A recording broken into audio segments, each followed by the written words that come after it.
Welcome. Today we are thrilled to introduce this talk by Stelarc. My name is Toya Cinque and I am one of the co-leads of the Science and Society Network along with Dong Hong, and we are interested in all things data, culture, societies and emerging technologies. I'd first like to offer an acknowledgement to country. Our talk today is on the lands of the Wurundjeri people in Naarm, Melbourne, and I pay my respects to them and acknowledge them as the traditional owners on the lands in which we gather today. And I would like to pay my respects to any members that may be with us today as well. I'm very grateful to Professor Stefan Gruyter, who is going to act as our discussant today and introduce Stelarc to you all. Stefan, thank you. Thank you, Toya. My name is Stefan Gruyter. I'm the director of the Deakin Motion Lab. And today's guest really doesn't need a lot of introduction, but Stelarc is one of the world's most pioneering performance artists whose work challenges and redefines the boundaries between the human body and technology. Over the past 5 decades, Stelarc has explored the potential of bodily augmentation, incorporating robotics, virtual reality, prosthetics, and even internet connectivity into his art. His groundbreaking projects such as The Third Hand and Eon Arm, which we see some and other examples, have sparked global conversations about the future of humanity and an increasingly technological world. As we explore themes of science, society, ubiquitous computing, and the integration of technology into our everyday lives, Stelarc's visionary work offers us profound insights into the possibilities and implications of a future where the human body itself becomes a site of technological innovation. Please join me in welcoming Stelarc to the stage. Thanks, Stefan. Okay. So as a performance artist, what's important is to actualize ideas, to personally experience them, and hopefully have something meaningful to say afterwards. So in this increasingly digital, video, virtual, and vicarious world, the body asserts its materiality. The body is no longer an object of desire, but rather is an object that possibly requires redesigning. So, you know, the body is this soft and unstable construct. It's historically positioned. It's determinant of its technologies, and its form and its functions of necessity are probed, augmented, and extended. So it is an anxious body and it's ontologically troubled, at least this body is. The only strategy for me is to perform with a posture of indifference. And by indifference, I mean being open to possibilities, not having expectations. So indifference, not in any negative sense, but indifference as being open to possibilities. So between 1973 and 1975, I made 3 films of the inside of my body. And up till then, the experience of my body was just as a surface of skin. And all of a sudden, the body appears as an internal architecture of structures, of circulatory systems, of internal spaces. This made the body quite transparent. And 20 years later, for the 5th Australian Sculpture Triennale, whose theme was site-specific works, instead of a sculpture for a public space, I decided to engineer a sculpture for an internal bodily space. the inside of my stomach.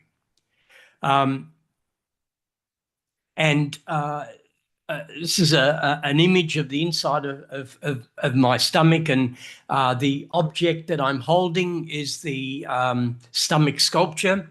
In fact, inside the stomach, it opens and closes, extends and retracts, has a flashing light and a beeping sound. So a simple machine choreography inside the human body.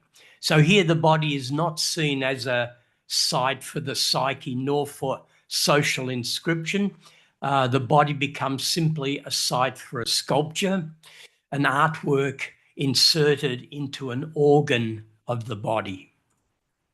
So there's no longer any meaningful distinction between internal and external spaces of the body. And increasingly, little distinction between what's living and in fact what's dead.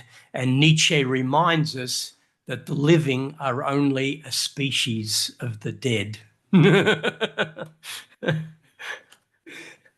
third hand, having done these early sensory deprivation and physically difficult performances, there was this desire to augment the body in some way.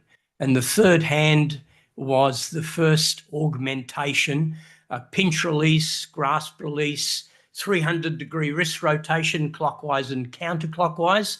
And it had even a tactile feedback system for a rudimentary sense of touch.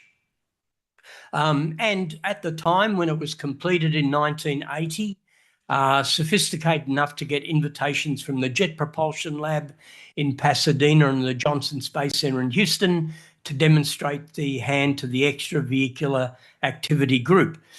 Initially, the third hand was simply an aesthetic attachment for performance.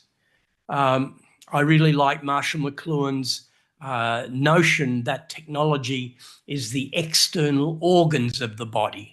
You know, we've evolved as this soft biological body with internal organs, but inhabiting a technological terrain of fast and powerful machinery now and computational systems, we need to engineer new and more intimate interfaces to better function in this technological terrain. Here, writing one word, each hand writing a separate letter at the same time. I had to keep my two eyes on what my three hands were doing. And because this performance was on a sheet of glass, I had to learn to write it back to front. And because of the spacing of the three hands, I had to remember writing every third letter. I only learnt to write two words, evolution and decadence, because these were both 9-letter words. A performance with the third hand, but directing some laser beams via optic fiber cable to the vicinity of the muscles of the eyes, and by controlling the muscles, by blinking, you could scribble with the laser beams in the space. So instead of the eyes as being passive receptors of light, passive receptors of images, here the body is actively transmitting light, actively creating images. The performance begins when the body is switched on.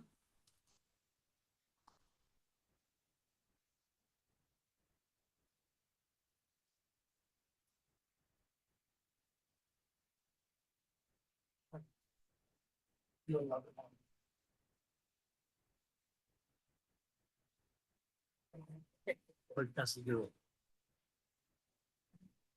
Excellent. Okay. And the performance ended when the body was switched off.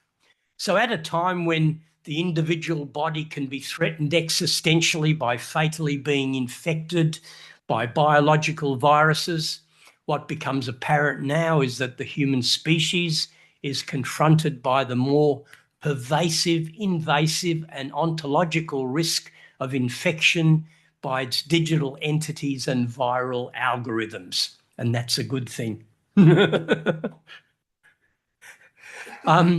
extended arm is an 11 degree of freedom manipulator. Wrist rotation, thumb rotation, individual finger flexion, but each finger splits open. So each finger potentially is a gripper in itself. And in this performance, whilst my right arm is extended to primate proportions, my left arm is pre-programmed to perform continuously for the 4-hour performance involuntarily via a muscle stimulation system.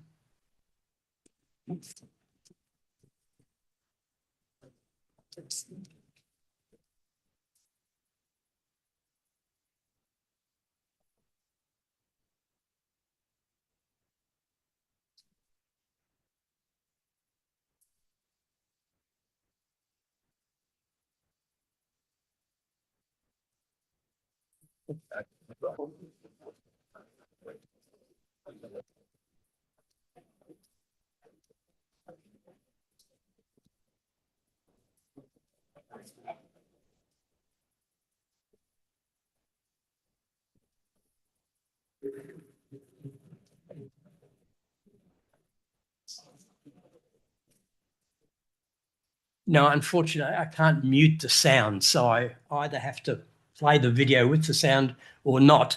But with this computer control box with the muscle stimulation system, the blue switches indicate which muscles could be pre-programmed. This was developed in 1996, by the way. And with this touchscreen interface, by touching the muscles of the computer model simulates the movement that you've just choreographed. And a second later in Luxembourg, where my body was, my body moves involuntarily. So the body experiences itself as a kind of split body, not a split mind and body, but in actuality, a split physicality.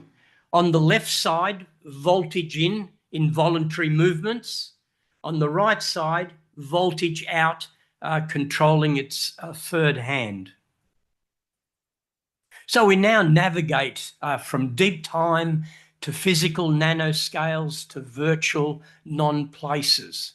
The body inhabits abstract realms of the highly hypothetical and of streaming subjectivity.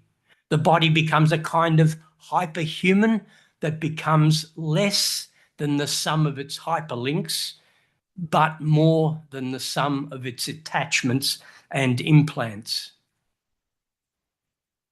Instead of people in other places controlling the body, here we use the ping protocol, ping 30 global locations for the duration of the performance. The reverberating pings are measured in milliseconds and mapped to the body's muscles using the muscle stimulation system. So the body moves as a kind of crude barometer of internet activity. So just to emphasize that the digital is not only the realm of the virtual, it also facilitates alternative embodiments. The scale and substance of new circuitry allows for the transition between merely attaching technology to possibly implanting it. And being digital means inhabiting a flattened ontology of interacting algorithms, machines, instruments, networks, microorganisms, other bodies, objects, and miscellaneous things.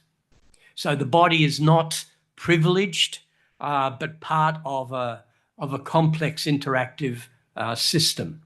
So what becomes apparent here is that with the digital, it's not merely the body's identity, but rather its connectivity that becomes important.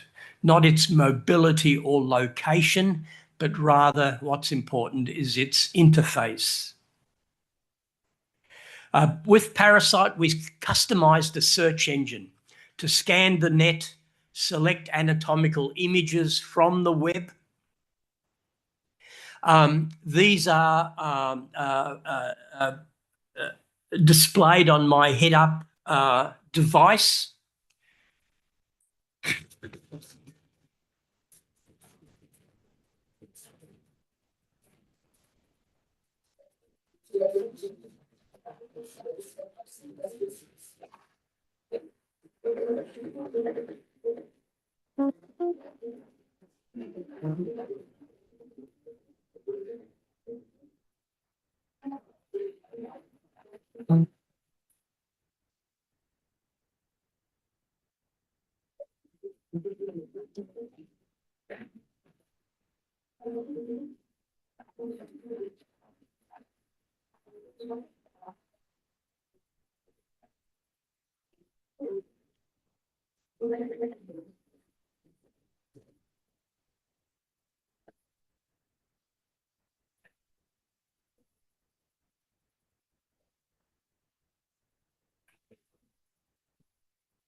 So literally the body becomes the video switcher and video mixer for the performance, and the images that the body sees are literally the images that move it.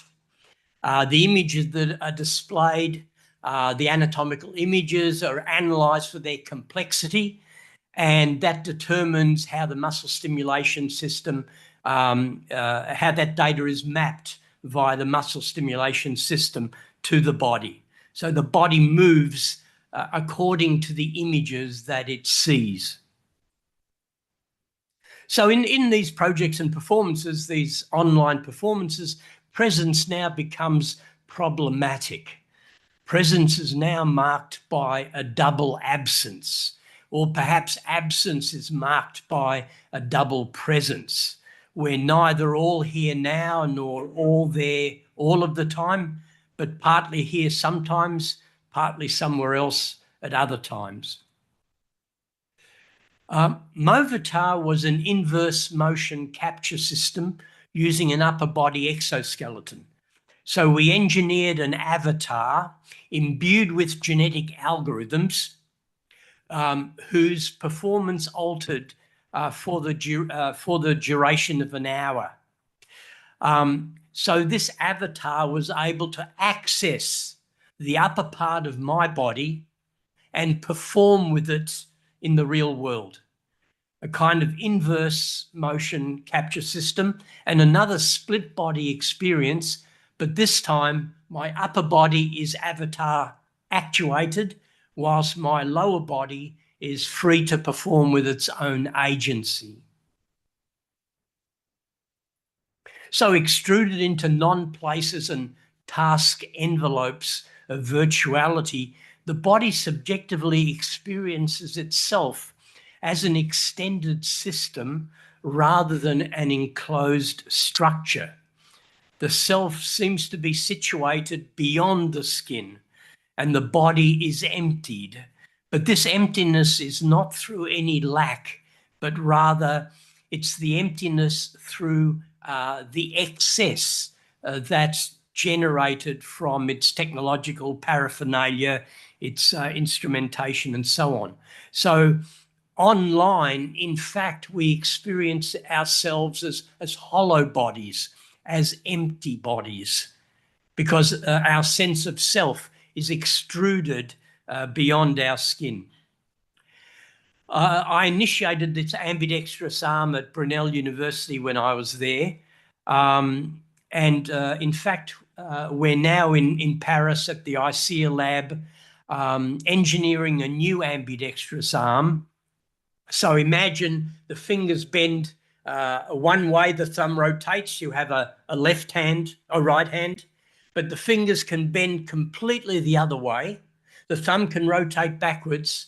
So you have a left hand and a right hand all in the one human design, with also continuous wrist rotation. So if you're an amputee and you lost your left hand, why replace it with a prosthetic left hand? Why not replace it with an ambidextrous hand? Sometimes two left hands might be better completing a task than a left hand and a right hand, for example. Always interested in insect and animal locomotion. And in 1997, when I was artist in residence in Hamburg City, we engineered a six-legged walking robot, robust enough to support the artist's weight. What's interesting about this system is that the upper body exoskeleton allows me to select the robot's leg movements by making different gestures. So the robot walks forwards and backwards with a ripple gait, sideways with a tripod gait. The robot can squat, it can stand, it can turn on the spot.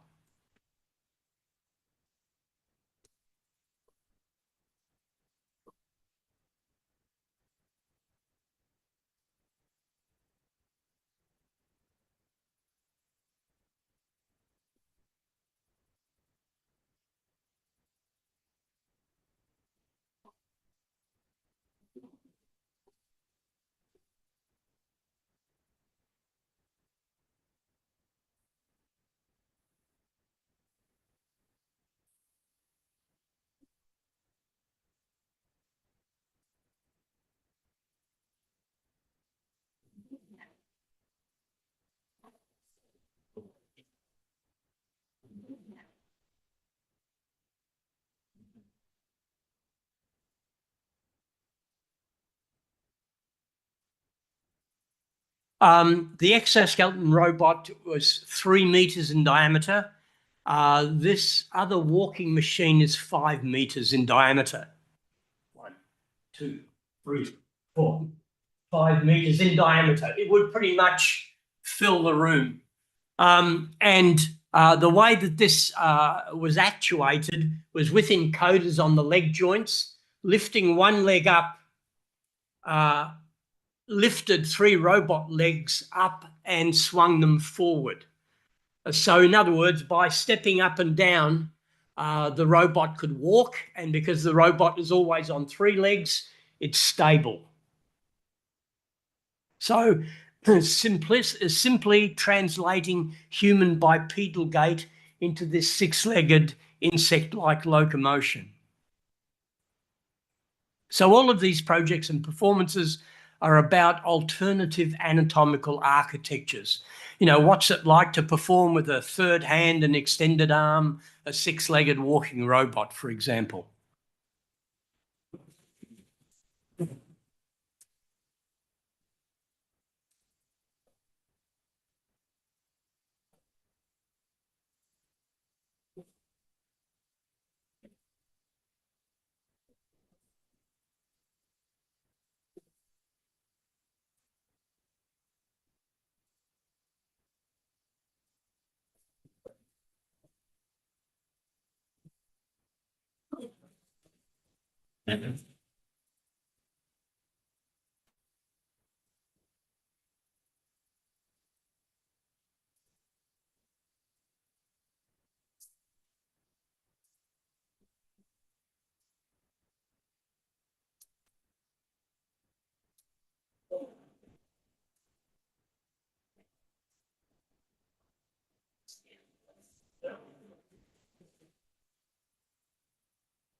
So what I wanted to explain during the video was that there was a rotating ultrasound sensor which detected if someone approached the robot. When the robot was alerted that someone was there, the robot would stand, select from its library of possible movements, and perform a simple choreography for about a minute and a half. Then it would sit down, go to sleep, and wait for the next person to be detected. The intent in this project, though, was to engineer an actual virtual system where the mechanical movements of the legs modulated the facial behavior of the head. A project that has not been completed successfully. The idea was to, or is to, engineer a small robot, robust enough with a webcam attached to be able to walk up my tongue and into my mouth. I just have to be careful not to swallow. But it's an aesthetic gesture as to the increasing intimacy with our technologies. Technology has been a container of the human body, but now increasingly micro-miniaturized and nano-scaled. There's the possibility of it being a component of the human body. In fact, in the near future, all technology might be invisible because it'll be inside the human body. The medical reason for inserting nanosensors or nanomachines inside the body is that the body has a really poor early alert warning system that something pathological is occurring at a cellular level. By the time you feel the lump in your breast, it's too late. The cancer has spread, the cancer is metastasized. But if a nanosensor could detect pathological changes in chemistry, that could detect the beginnings of cancerous cells or blockages in the circulatory system, these could be easily targeted and eradicated before they became harmful. The more interesting possibility is that you might be able to redesign the human body atoms up, inside out. It would happen so incrementally, of course, invisibly, that you wouldn't even be aware that your body is undergoing a metamorphosis until it became visible at a surface level. So we're in this age of circulating flesh, fractal flesh, and phantom flesh. And by circulating flesh, I mean now we can extract organs from one body and animate them in another body. We can attach the hand from a cadaver to the limb of an amputee and animate it. And as I mentioned yesterday, I met the first double hand transplant person at a medical conference in Paris, where after only 6 months, he could literally move his cadaver fingers, and he began having a rudimentary sense of pressure, temperature, and texture after only 6 months. It's also a time of fractal flesh, and by fractal flesh, I mean bodies and bits of bodies spatially separated, but electronically connected, generating recurring patterns, interactivity at varying scales. And this is just another definition of the internet. And by phantom flesh, I mean that increasingly now we're performing offline, of course, as our flesh bodies, as our biological bodies, but online as our phantom bodies. We're increasingly creating digital doppelgangers from our harvested biodata. We probably already have partial bodily doppelgangers online through our biodata and other information uploaded through all of our surveilled actions. With the partial head, the artist's head was scanned, a hominid skull was also scanned. We did a digital transplant of my human head over the hominid skull, producing this kind of third face. And using that data, we 3D printed a bioscaffold, a biopolymer scaffold. We seeded it with living cells to grow a layer of living skin over this third face. So the partial head is a kind of partial portrait of the artist, which was partially living before it got contaminated and had to be fixed in formaldehyde for the rest of the exhibition. Okay, so there are reasons to engineer humanoid robots or humanoid avatars. If they look like us, if they express emotions like us, then they will be much more comfortable to interact with. Now, interestingly, with the uncanny valley idea by a Japanese roboticist, indicates that perhaps as we try to make robots more and more human-like, they become more and more creepy.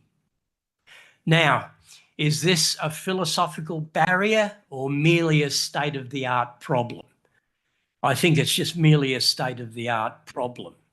And of course, it's not only a problem of creepy robots. There are creepy people in the world. You know, if I have a stammer, if I'm socially inept, if I'm schizophrenic, then I'm certainly going to appear creepy to other people. So creepiness is not only a problem with robots. And Friedrich Nietzsche and Wittgenstein say things that I think indicate a better approach to our understanding of interaction with robots. Nietzsche asserts that we assign agency retroactively. The action happens first, and then we call you a criminal, or then we call you jealous or angry, whatever. And Wittgenstein indicates that thinking doesn't necessarily have to be located inside your head.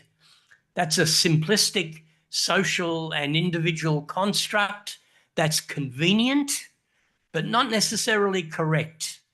In other words, thinking occurs with the lips that I speak with the hands that I write or that I type with. And I couldn't remember the philosophers' names yesterday, but Daniel Dennett, who unfortunately recently passed away, mentions that competence can occur without comprehension. A robot can perform appropriately, a robot can perform adequately, and would be a good social interaction without necessarily having consciousness, for example. And we have to remember that automation now is not merely talking about mechanical machines, but also our media machinery. Social media modulates and modifies our bodily behavior moment to moment. It manufactures experiences, memories, and desires. I get notices reminding me of, or indicating that I have a memory to go back to, 10 years ago or whatever. So the body is increasingly actuated and animated by its machines and algorithms. Now, is that a bad thing? Not necessarily. I just see it as an augmentation and constructing a much more complex social body than the one that we imagine we are now, a biological body that can only perform in proximity with other bodies. We perform remotely all the time with all sorts of other kinds of complications. Blender is a project done in collaboration with another artist, Nina Sellers. Both artists had 4.6 litres of biomaterial extracted and inserted into an installation titled Blender. Blender is the inverse of the stomach sculpture.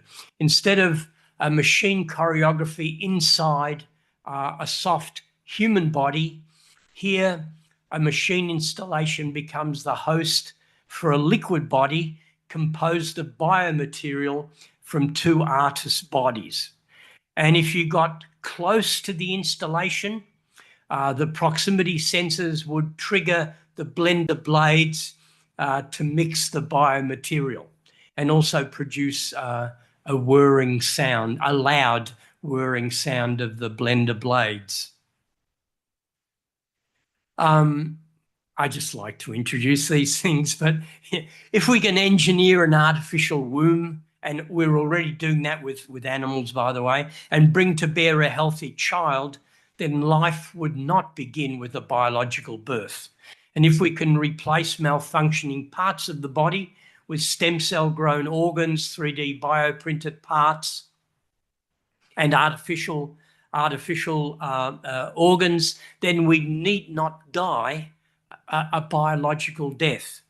So, how do we define human existence that doesn't begin with birth and doesn't necessarily end with a biological death? And in fact, we no longer die biological deaths. We will all probably die when our life support systems are switched off, unless we're in some sort of catastrophic accident. And interestingly, in 2017, an American woman, Tina Gibson, successfully gave birth to her daughter, conceived from a 25-year-old frozen embryo. The frozen embryo was the same age as her future mother. So it's conceivable that we might be able to sustain a frozen embryo for 50 years. And if that's the case, what's happening is that we're increasingly disconnecting an individual life from our reproductive processes. In other words, I might be born on the deathbed of my twin brother, or I might be born generations after my mother has passed away. We're no longer in sync with our reproduction. The extra ear project was initially designed as an extra ear on the side of my head. This was not an easy task to get surgeons to assist with. No one would agree to do it. In fact, it took 10 years to find 3 surgeons to construct an ear on my arm. The biopolymer scaffold is porous enough. Its porosity encourages your cells to grow into it. And after 6 months, you have what's called tissue ingrowth and vascularization occurring. So the ear becomes literally a living part of your body. The ear is still on my arm. You can have a closer look at it later. Don't know if you can see it from that distance. And the surgical procedure here was done in Los Angeles. I didn't imagine it would happen in the States. I thought it might happen in Brazil or Thailand, or but this was a procedure where after you inserted the scaffold beneath the skin, after you suctioned the skin over the scaffold, after a period of 6 months, it becomes a living part of your body. And in this second surgery, we inserted a small microphone. Use this for my ear. to test the viability of electronically augmenting the ear. Can you hear me now? Good. The surgeon at the end of the procedure, even though my arm is wrapped with bandage, even though it has a partial plaster cast, even though he's got his face mask on, he speaks to the ear. The ear picks up his voice and wirelessly transmits it. Thank you. Maybe scissors, please. Got it. Right here. Come around this arm here. Ensure the audio system still works. By speaking even through the dressings and zero form gauze and plaster, you can still see the bars moving on our transmitter, which shows that the microphone is still picking up sound and the ear is still functionally working. So the idea was not simply to replicate an ear and relocate it to the arm, but the intent was and is to electronically augment it so the ear becomes a remote listening device for people in other places. In other words, you could go online, log in and listen to whatever I'm saying or listen in on the discussion wherever you are, wherever I am. The problem has been there's been no elegant way of doing this. There are biomedical and technical reasons why this hasn't yet been achieved. At every conference, I do ask for any possible assistance from researchers who might, be able to resolve some of these problems. This generated a number of art projects and performances. Here, a 4-meter long sculpture of the ear on my arm.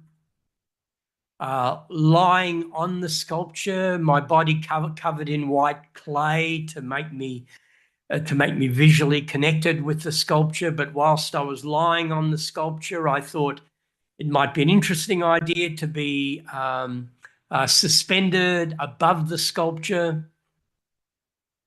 When the steel gable took the full weight of the body, because the steel cable is braided, it begins to untwist, the body begins to spin.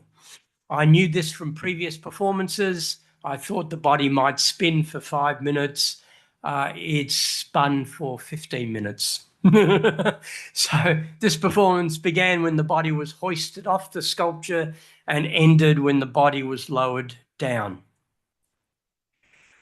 With the propel performance, the body was attached to the end of an industrial robot arm, and its position orientation, its velocity and trajectory could be precisely programmed.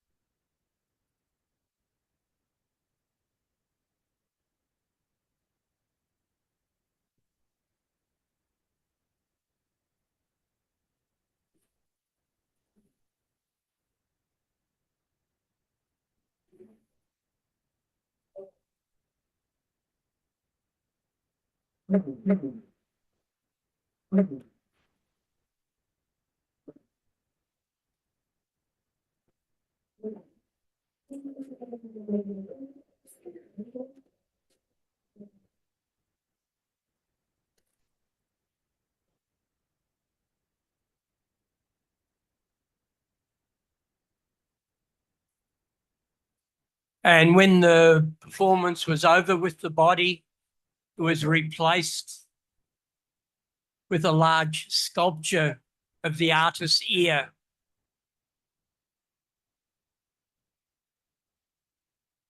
And the same performance was enacted. What's interesting is that the robot that choreographs the ear is the same robot that carved the ear. So, of course, the robot is a 6-degree of freedom CNC machine. So the body has become this contemporary chimera of meat, metal, and code, of modified biology, accelerated by metal, with a speed that far exceeds its metabolic, musculature, and sensory capabilities. And it's a chimera that is extended in cognition with computational code. The exoskeleton arm was engineered for the rewired remix performance in 2017. For that performance for 5 days, 6 hours every day continuously, I could only see with the eyes of someone in London. I could only hear with the ears of someone in New York, but anyone anywhere could access my right arm and remotely choreograph its movements. So it was a kind of sharing of visual and acoustical senses and a distributing of agency. And the body was effectively in 3 places at once, 2 virtually and 1 physically.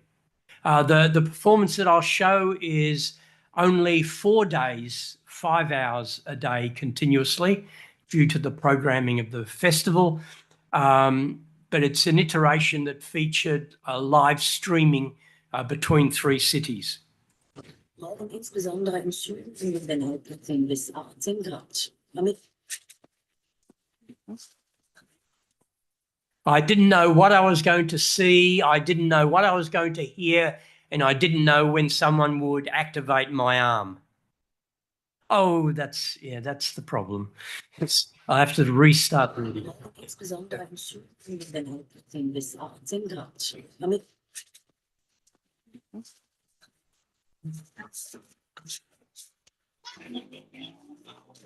Odbijega nur zweimal, weil sie lustig sind und so.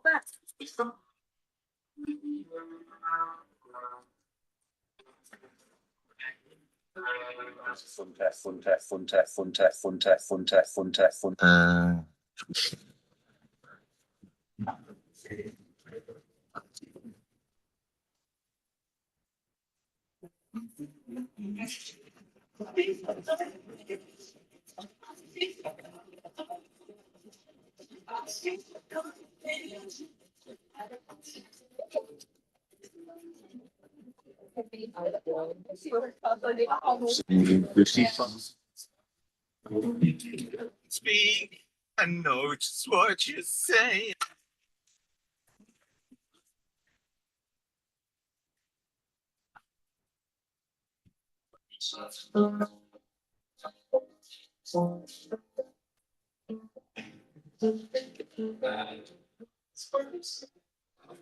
Ganz viele verschiedene Sachen, die ich cool finde.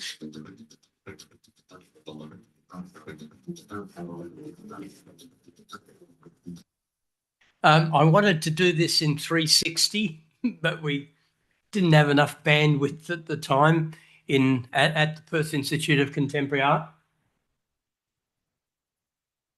So bodies have become end effectors for other bodies in other places and for machines elsewhere, generating these interactive loops and recursive choreographies online. Reclining Stickman was a 9-meter long, 4-meter high stick figure robot actuated by pneumatic rubber muscles. It continuously rotated on its axis. It had online interactivity, which means anyone anywhere could access the robot at any time and animate the robot. This was one of the, well, I think it was the only installation at the Art Gallery of South Australia that was able to continue in terms of its operation during the pandemic when the art gallery was closed. So the robot was animating inside this closed gallery space in the dead of night. There was a 5-hour performance as well, where I was positioned on the torso of the robot.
So there were 4 cameras, one on the robot, one above, 2 from the side, that provided the remote participant a variety of viewpoints of their choreography. So you have to imagine the pneumatic rubber muscles. When you inflate them, they contract about 20% of their length, producing a strong pulling force. Kind of anatomically similar to how our muscles function. And it's this exhausting and extending, contracting and shortening that generate the compressed air sounds and accompany the solenoid clicks and the whirring of the rotational motor. And when I first thought of this, I imagined it as a kind of contemporary pietà. You know, a pietà in art history is, you know, the Madonna holding the child, right? So here, a small body is in the clutches of a much larger robot. But Nina Sellers more astutely observed that the body here is merely a human strap-on for the robot.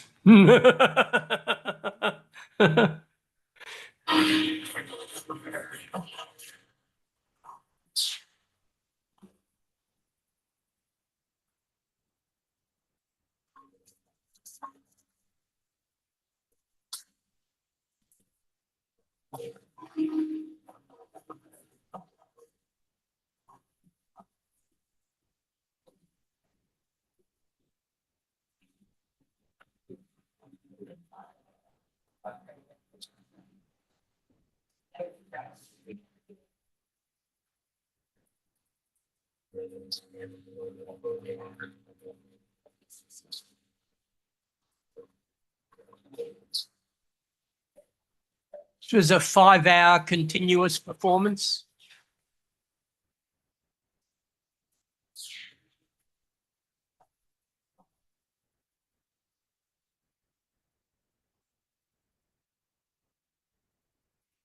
So you might have noticed that we engineered a physical interface, a kind of mini stickman, where the audience in the gallery could insert their own choreography into the performance by bending the limbs of the mini stickman, pressing the play button. So this was a minimal but full body exoskeleton, 6 degrees of freedom, but one leg was free to pivot, which meant that I could modify my shadow and I could modulate the video feedback. So the whole idea is that this is essentially a body that's possessed by the technology, but can also perform with its own agency. The anthropomorphic machine was realized with the assistance of Paul Lowe and David Leggett from their design studio. This was exhibited in the Science Gallery, Melbourne University, as part of the Swarm exhibition. So you have to imagine this installation is 8 meters high, 7 meters in diameter. The canopy is a tensegrity structure. It's a flexible tensegrity structure. It's all stainless steel except for the elastic connections. And the system, the vision system and computational system analyzes if anyone is underneath the canopy, if there is more than one person underneath the canopy, if people are static or moving, and depending on the system's analysis of this data, the system responds, or the installation responds, the canopy responds by either undulating, making undulating movements, making glitchy movements, making pulsing movements, making breathing movements. So waving at the cameras doesn't help. It's the system that decides, depending on the data that it analyzes happening beneath its canopy. You can see the scale of it.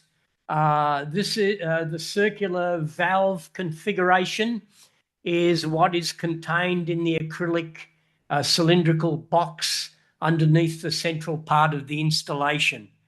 So it was very large, very challenging installation to erect in the science gallery space. There's a very high space at one end of the science gallery that enabled us to do that.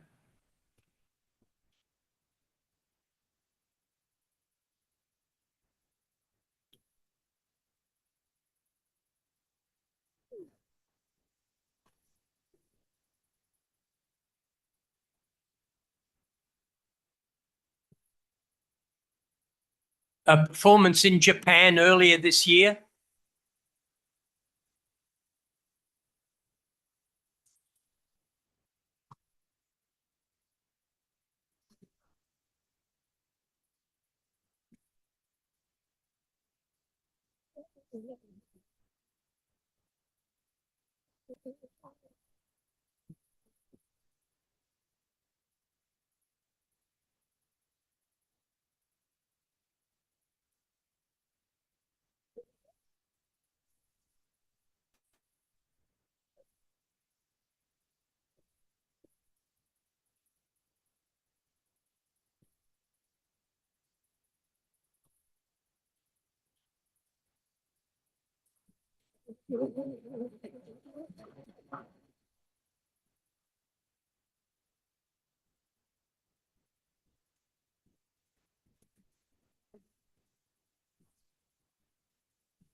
Let this play.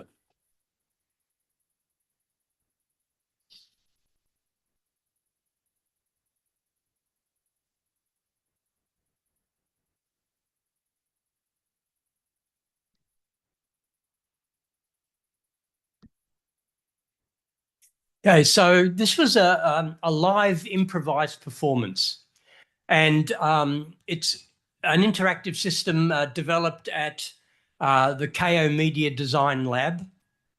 But this is the slides here are indicative of what happened, but the slides, the images are from a performance in Korea about 10 days ago, 11 days ago, where a pre-programmed robot with a camera attached to the end of it provides one of a set of cameras, one positioned above, which is the kind of the default image.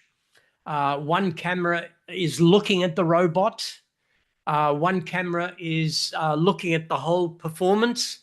And there's a small camera on my sensor bracelet, which allows me to produce the close-up images of the body, if you remember them from the previous video. So if I lift my right arm, for example, I can capture the robot, and then by tilting my head or turning my head, I can rotate the camera or do pan and tilts with the camera. So all the images that are produced that you see here are produced live with the artist generating the images, and it's the choreography of the images that compose the sounds.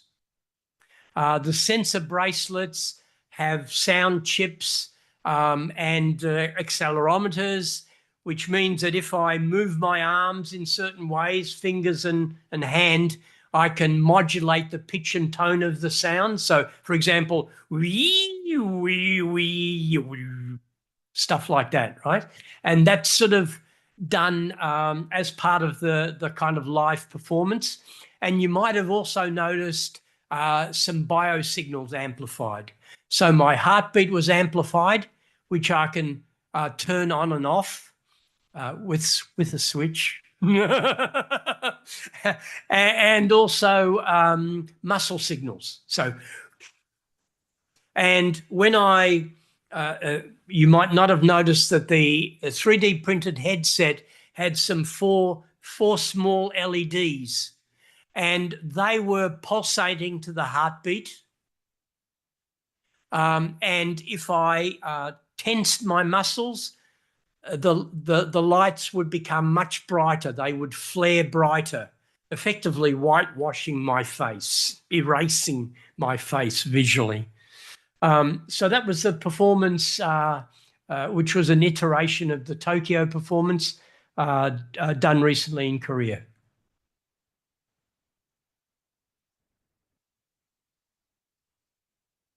So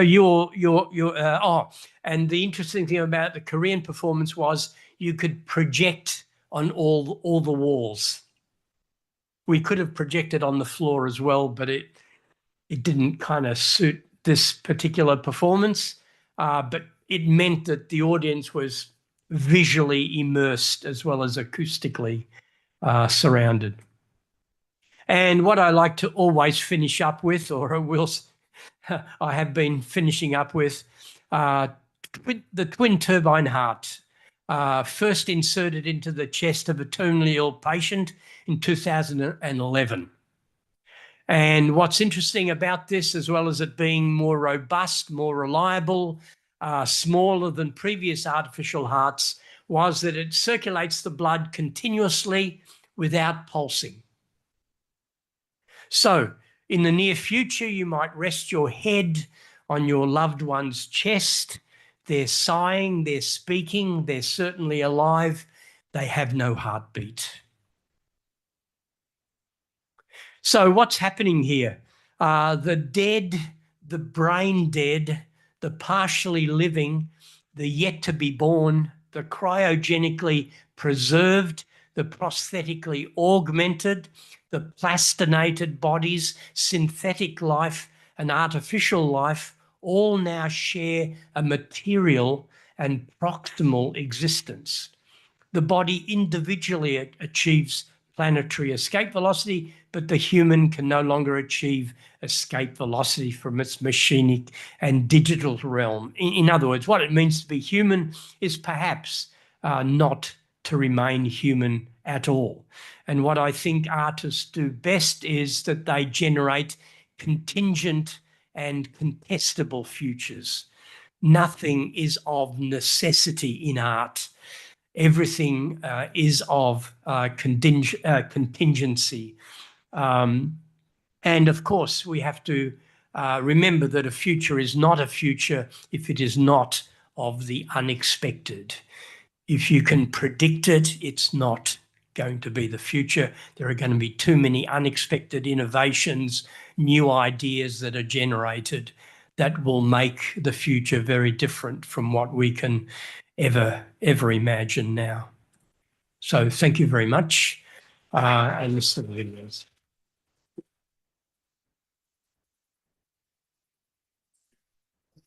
Microphone.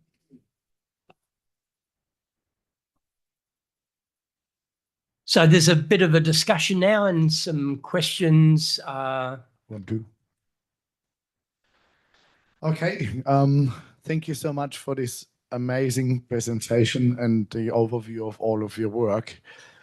Having experienced a little bit of electric muscle stimulation myself, I know it's really painful. So, I don't know how do you sustain this for like several hours in your like 3, 4, 5 hour performances? Yeah, yes. Well, muscle stimulation, of course, if you're just simply programming the fingers to move using the flexor and extender muscles, you're only probably using 15 volts. To lift the arm, though, you might need 40 volts. So to choreograph the movements of the arm, it's not comfortable. But you can get used to it. I think what's strange is not only the physical difficulty, but watching your arm move. You've neither initiated the movement, nor do you know what's going to happen next. So it's this, I think Wittgenstein said, if you raise your arm and you remove the agency of raising it, what would be left? You know, is that possible? Yeah. So, and you've pushed your body in kind of ways most people couldn't even imagine. And so do you have a favorite past performance recovery routine, or since you describe yourself as a cyborg, do you just simply reboot and recharge? Yeah, wish I could reboot and recharge. Well, I think the word, of course, the word cyborg is kind of is not a word we probably use in common currency anymore. And having said that, the early projects and performances were before that word came into sort of popular usage, and it's now gone out of usage, and I'm still performing in kind of similar ways. But you know, it's difficult to choose one performance. All I can say is that the stomach sculpture project was the most difficult. People imagine that perhaps the suspension performances were, but the stomach sculpture was the most difficult because you had to insert the sculpture itself down the esophagus into the stomach, and then to document it, we also had to insert at the same time an endoscope, a medical endoscope, to document, which meant that there was a total of about 18 centimeters of tubing, squashed through the esophagus. And then, of course, you feel ill, you want to throw up. So it's not only external pain that you feel, but also your body begins to kind of feel sick. And it was the only project where I had to be hospitalized for an evening for observation, because we had scraped my esophagus and there was a little bit of blood appearing towards the end of the project. And you actually didn't really see all that much of this, the sculpture actually in your stomach because of the endoscope, right? Yeah. I was watching it on a monitor, but the documentation doesn't really show the sculpture fully opened inside the stomach, because the endoscope isn't flexible enough to kind of bend back and look at it. Yes, yeah. And also, of course, the other thing that I hadn't really anticipated that I should have is that when anything is in the stomach, bodily fluids or stomach fluids are generated. So, of course, there was a lot of liquid in the, and it took 6 insertions over a period of 2 days to film, to document 15 minutes of video. Yeah. So not the easiest project. Yeah. Can I But- ask you a little bit about your artistic journey? Like, how has your perception of the human body evolved throughout your career, especially in response to technological advancements? I thought you were going to ask me about aging.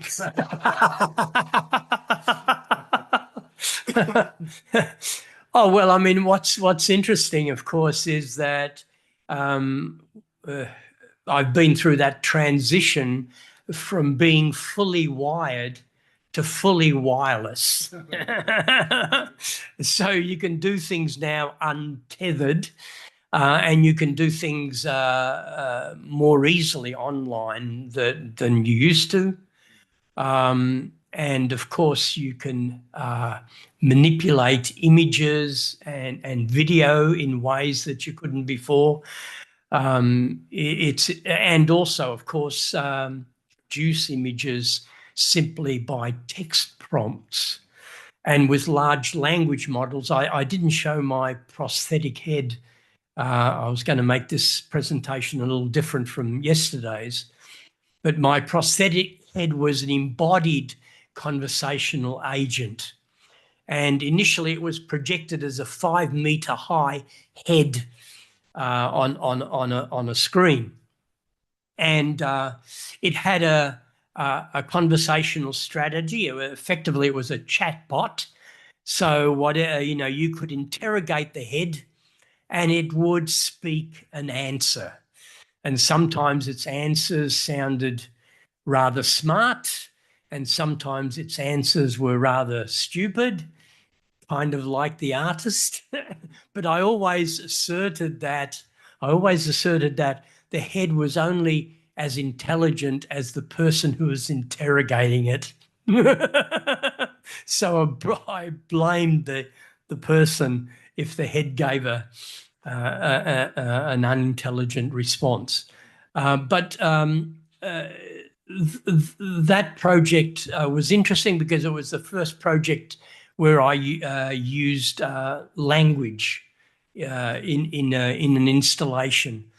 And of course, now with ChatGPT and large language models, we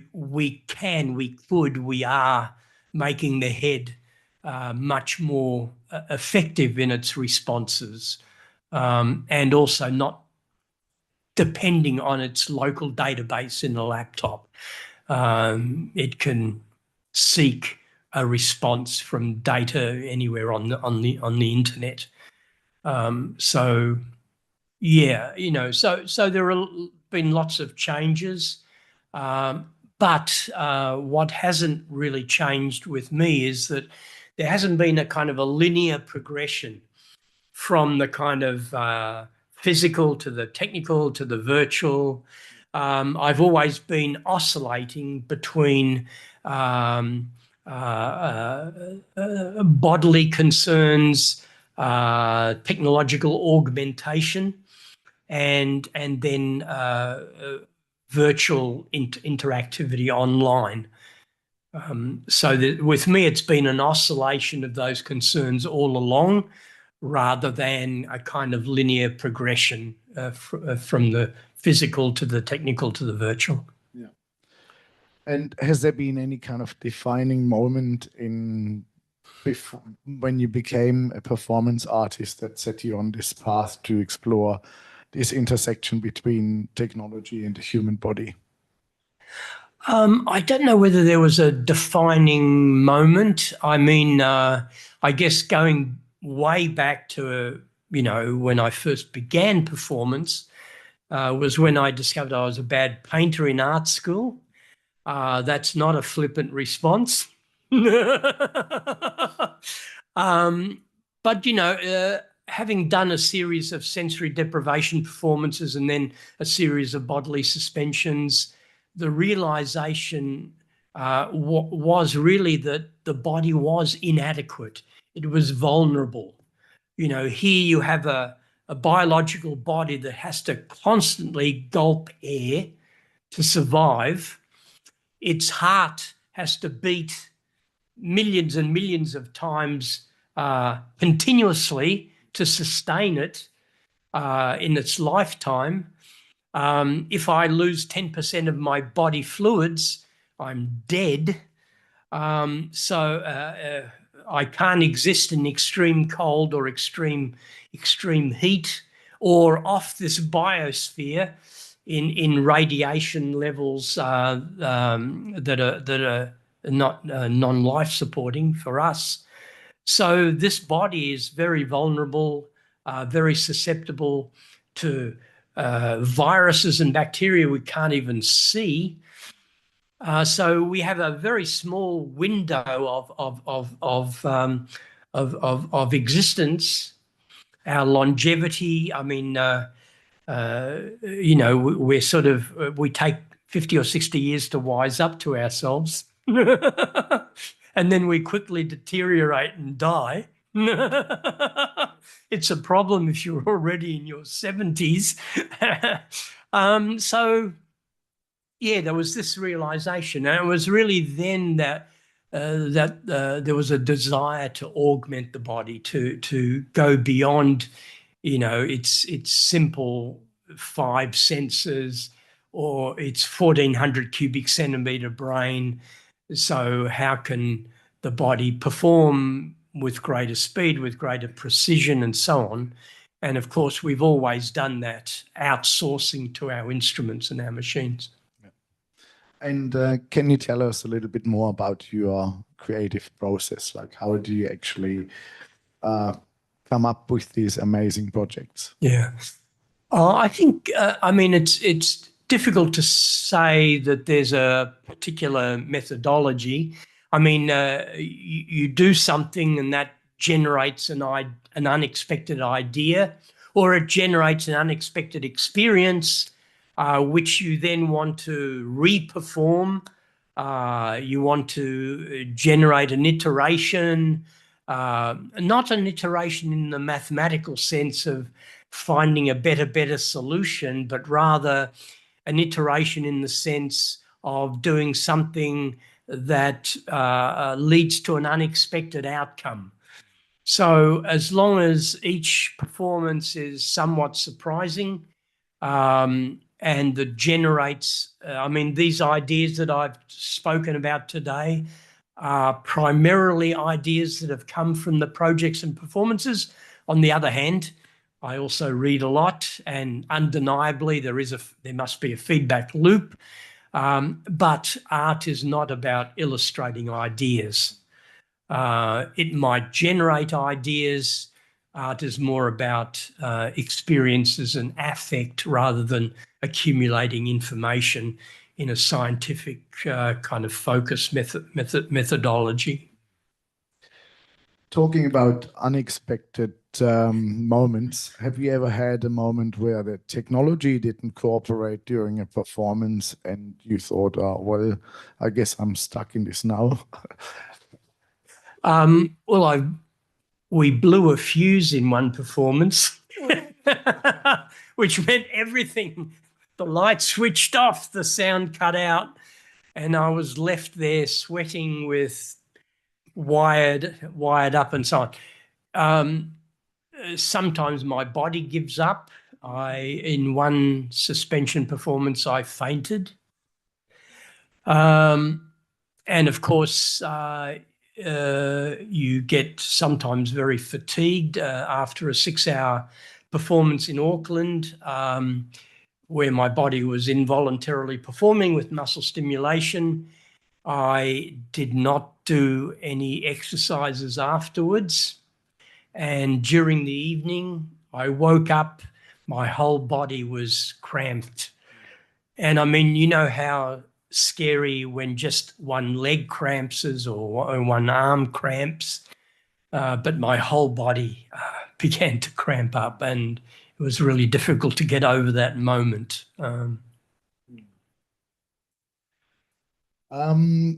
So in a world increasingly reliant on technology, where do you think we should draw the line when it comes to body augmentation or modification?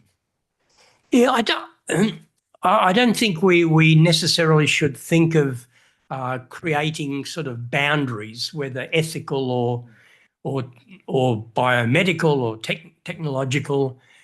I think these things kind of happen incrementally and in complex ways. So, for example, what might be plastic surgery today may become cosmetic surgery in 50 years' time. I mean, for example, you know, we can now do face transplants. Of course, there are many problems. There are immunological problems to overcome if you have a face transplant. And some people have because of severe car accidents, or in some cases with dogs or chimps literally ripping their face off.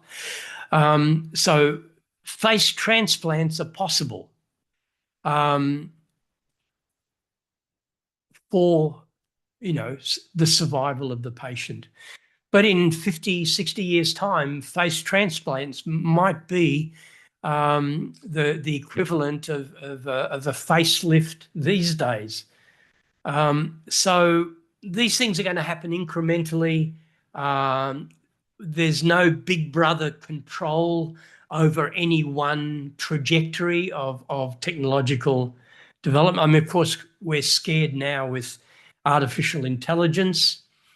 And of course, what's interesting about artificial intelligence is not going to be so much the development of artificial general intelligence, but whether this artificial intelligence truly becomes a kind of alien intelligence.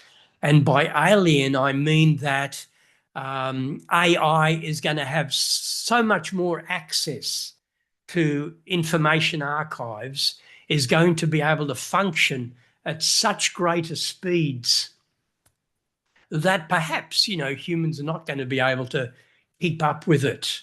And it might also come up with solutions and hallucinations that we're not going to be able to troubleshoot or to yeah. So it's I mean, we're getting an indication of this in not being able to visually discern a deep fake, for example.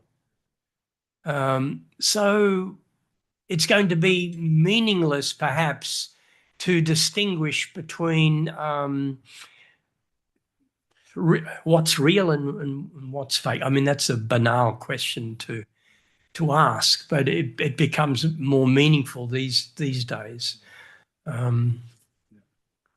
We just have a few more minutes left. So were there any questions in the room or online? Yes.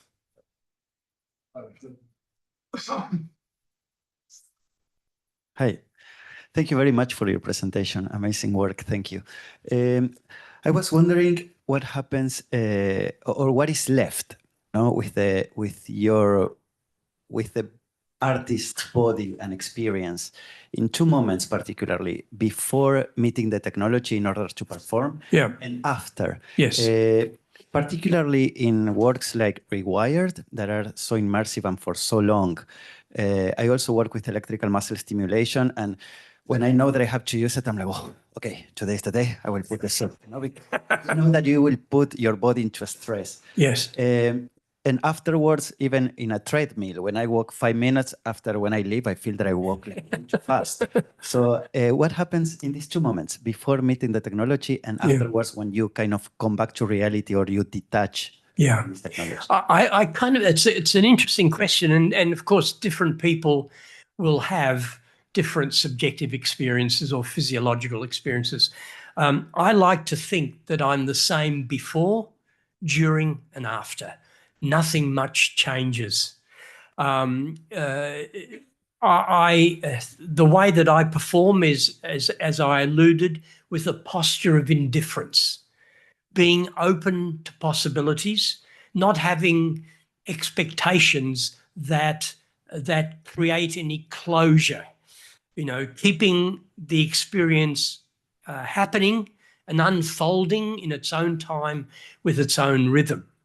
And also thinking of the body not as the privileged human in the system, but rather the body as merely a component in this interactive system of machines, computers, instrumentation, online interactivity, and so on. So that's the kind of approach that I take and the mindset that I try to have. Having said that, the more and more performances I do, the less and less I think I have a mind of my own, nor any mind at all in the traditional metaphysical sense.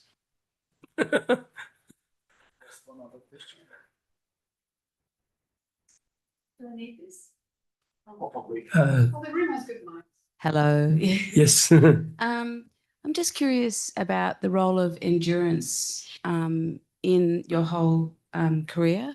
Why endurance is so important?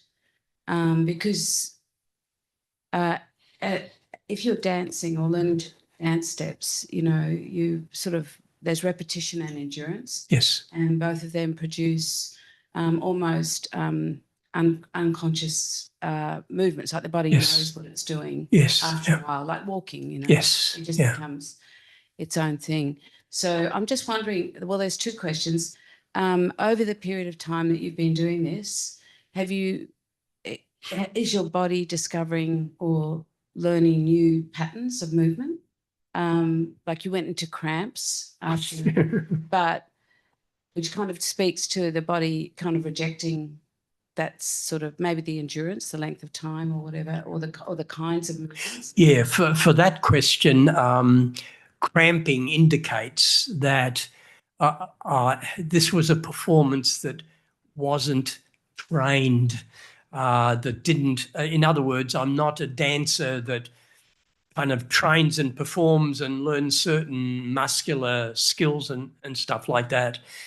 None of these performances have required a skilled body, but rather allowing the body to experience these unexpected connections and interactions. Yes. Certainly cramping is not something that I would have desired. But I guess the notion of endurance, it depends on which kind of, so for example, with the Rewired Remix performance, where it was for 5 days, 6 hours every day, where I was connected with New York and London, it was done in a sense not only for me to fully experience what was going on. It would have been very different if I only did this for half an hour or only did it for 1 hour. Doing it for 5 days, 6 hours every day meant that you were totally encapsulated, immersed in the experience, and you had a chance to fully experience the kind of the interactive setup and the sensory setup. So that's one function of endurance. But endurance, it's not a function of training for me. Yeah. In fact, that's one of the problems. I've always considered myself, or I've made a career out of being a failure. Nothing that I imagine turns out the way that it does. There's always some unexpected outcome. So it's the same when you perform. I think if it's surprising for the artist, it's probably interesting for the audience. Thank you. And you had a second question, but I had to answer that. No, that was great. Thank you. I know, just wondering, even if you're not a dancer or anything like that, you're unconsciously receiving and experiencing over time new ways of moving. Yes. Yes, and it's interesting that when I was performing with my third hand, the third hand could only pinch release, grasp release with a 300-degree wrist rotation. And it was interesting that I sometimes found myself doing this, like mimicking my prosthesis. Yeah, that's how a baby learns. I was part of a body hacking conference in Austin, Texas, and two of the people who came along to that, one was a girl with an artificial leg, and one was a guy with an artificial arm. And what was interesting was that no one at that conference was kind of surprised by what they saw. And the people with the artificial limbs were proud to display them. And they were not cosmetically covered in any way. So the girl's artificial leg was 3D printed, a beautifully designed thing. And the guy had a carbon fiber and metal arm. So I think increasingly and socially now, we're accepting prosthetically augmented bodies. And I mentioned yesterday that I kind of see two strains or two trajectories that are occurring. One is that we're increasingly augmenting human bodies more and more. And on the other hand, we're increasingly making our robots more and more human-like. And there may be a point in the future where it'll be meaningless to distinguish between the two, you know, whether a body has become machinic or a machine has become human. You know, if we can appropriately function and interact, then why distinguish between the two? So, all right, and I think on that note, it's time to end, but thank you very much. thank you.